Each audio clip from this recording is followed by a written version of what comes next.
Alright, what's going on, everybody? It's Matt and Bong back from Nats Fight Media, coming at you guys with another video. You guys already know what time it is. It's time to bring on that boxing. Today we're going to be talking about Shakur Stevenson.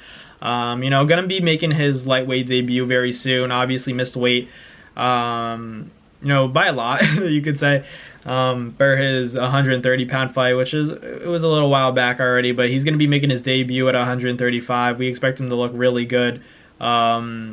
Because he's moving up to the weight class, and everyone's saying that Shakur is the future of boxing. He's the future of the 135 lightweight division, and I agree. I think that Shakur's my guy in terms of who I want to rock with and think is going to take over the division and become undisputed. I don't know if we see the Devin Haney fight at lightweight. I think we see it more as a junior welterweight fight at 140 pounds, but I think that's a tremendous fight for Devin and Shakur at 140 pounds. That's a mega fight in my opinion in terms of, the sweet science and actually seeing guys who have, been putting on clinics and just beating guys up easily, bagging rounds after rounds, and, finally meeting their match in some sense. They've had a lot of sparring sessions together. I don't know if a lot, but, the infamous sparring session that you guys could probably look up on YouTube right now is really good work. I watch it a lot whenever I'm bored, because that's a tremendous, session where it's two talented guys and they're really young. So obviously it would be different now in an actual fight. You don't have the headgear, you don't have the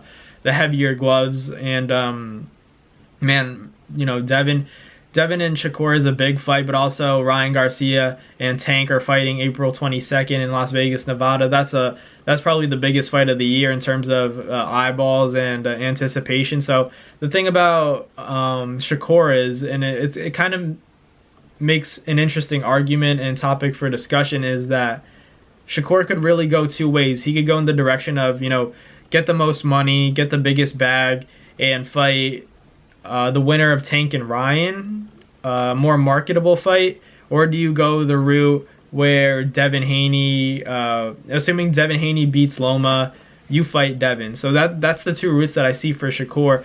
Me personally, if I'm in Shakur's shoes, I take the winner of Devin and Loma, because I think that fight is less likely to have a rematch than Tank and Ryan is. Because if something happens where Ryan is able to pull it off, then that could be an issue. But I'm not saying that Loma can't pull it off. I think that there's a good chance for both guys that they could win the fights, but obviously Tank's the favorite against Ryan, and Devin's going to come in as the favorite against Loma. So in terms of who you think would have a better chance of winning, I don't know. I personally lean Ryan. I think that Loma doesn't have enough power to hurt Devin.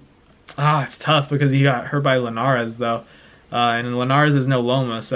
But Loma's definitely on the back end of his career. We can't deny that. But any fighter is dangerous. The last thing to leave a fighter is their power. But it's just interesting. I'd probably go the more undisputed route, because even though Shakur would probably take less money if he fights Devin first. He'd make less money than Devin would. If he wins, which I think he would, then he's the shot caller, and that's when everybody starts calling you out, and then you make even more money. So do you sacrifice and go that way, or do you just take the big fight against Ryan and Tank for, it's more of a clout fight. It's more of a, I get fans because I beat this guy, and it depends what he prioritizes more. Does he want the name, or does he want the belt? So I think that it's up to Shakur. It's really a business decision, because do you want the money, or do you want to be champ? Obviously you think that a guy wants to be champ, but money talks. He's providing for his family at the end of the day. If I'm Shakur, if I want an easier route, I probably go for the winner of Tank and Ryan next.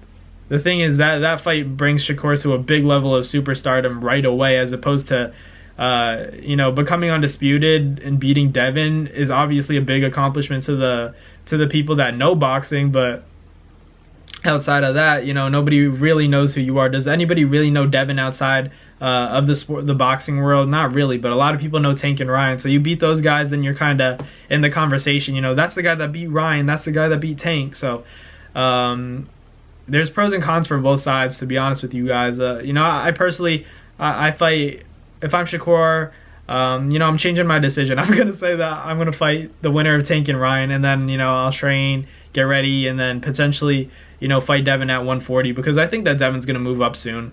So that fight would be tough to make. I think Tank the winner of Tank and Ryan would be a better decision for Shakur. Obviously, the negotiation process is going to be, so messy, and you don't even know if that fight's really going to happen. But that's a big one, Tank and Shakur. So that's assuming Tank beats Ryan, though. That's the thing. Ryan has that power where he makes it complicated. So Shakur fighting the winner of Tank and Ryan, I think that's a big one. I think that's a big one for sure. I think Tank, is an easier matchup for Ryan than Shakur is. Shakur would give Ryan absolute hell, I think. I think that Shakur would cook up Ryan easily.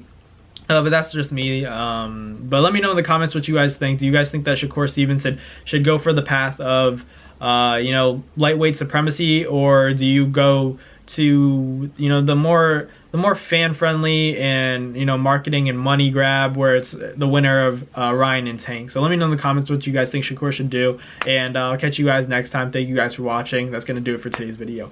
Peace. That's going to do it for another Nads Fight Media video, guys. Thank you guys so much for watching. It's been your boy, Matt Nabong, with another video. Hope you guys enjoyed it all. Thank you guys for the constant support. Salute to y'all always. It's been your boy.